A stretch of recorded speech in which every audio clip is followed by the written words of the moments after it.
जो बात करेंगे ये वो चैप्टर है जो पॉलिटिक्स का यानी राजनीतिक विज्ञान का 11th क्लास का चैप्टर है। और मैंने पहले भी बताया था आप लोगों को कि हमारा जो ध्येय है शिक्षा के साथ भी और शिक्षा के बाद भी, मेरा स्लोगन ही है पढ़ाई वाला का, शिक्षा के साथ भी शिक्षा के बाद भी।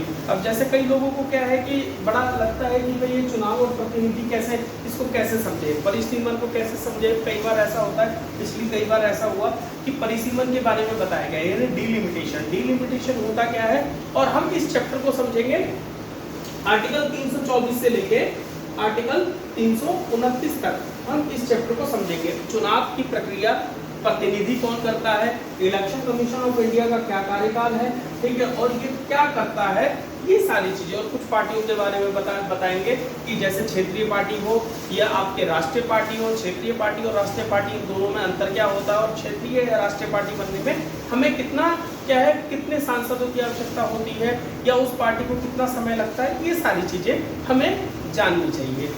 दूसरी बात मैंने आपको बताया है कि कई लोग करते हैं, बोलते हैं कि भाई आर्ट्स लिया है, तो आर्ट्स लिया है तो कि आर्ट्स इजी है या आर्ट टफ है, ठीक है।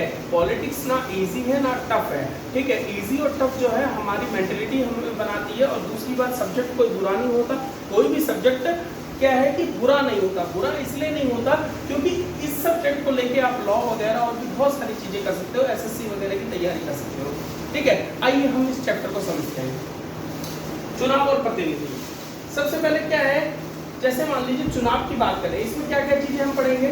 सबसे पहले चुनाव की विभिन्न विधियां, अपने देश की चुनाव व्यवस्था की विशेषताएं, स्वतंत्र और निष्पक्ष चुनाव कराने के प्रावधानों का महत्व, चुनाव सुधार पर होने वाली बहसें, ठीक है, इन सब चीजों पे हम बात करेंगे।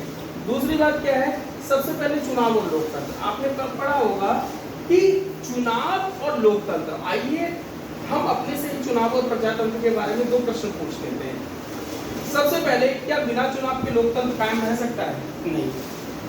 बिना चुनाव के लोकतंत्र कैसे कायम रह सकता है? तब तो यूनिटरी फॉर्म हो जाएगा, ठीक है। और जब यूनिटरी फॉर्म हो जाएगा तो फिर क्या है कि भाई देश में फिर चुनाव की जरूरत ही क्या है। नेता तो वैसे ही आ गए, वैसे संसद में बैठे हुए हैं, अपनी मनमानी कर रहे हैं। इसलिए चुनाव जरूरी होता है कि हर 5 साल में, अगर आपको लगता है कि ये पार्टी सही नहीं है या ये सरकार सही नहीं है, ठीक है, या ये व्यक्ति सही नहीं है हमारे लिए, आपको हर 5 साल में एक मौका मिलता है तो उसको चेंज करने का।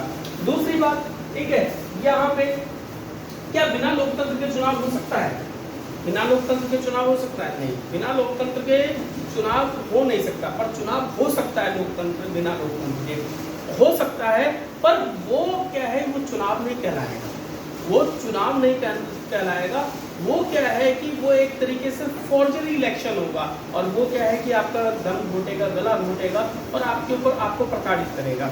ये अब आइए मैं आपको बता देता हूँ। पहला प्रश्न हमें एक बड़े लोकतंत्र या चुनाव की आवश्यकता के बारे में याद दिलाता है, समझे। यहाँ पे प्रत्यक्ष रूप से भाग नहीं ले सकते, ठीक है।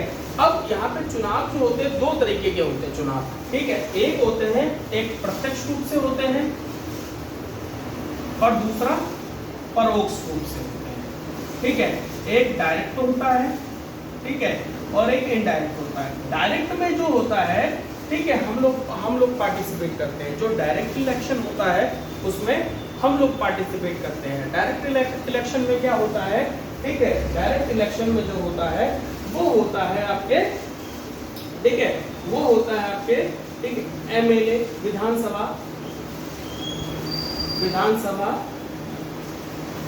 लोकसभा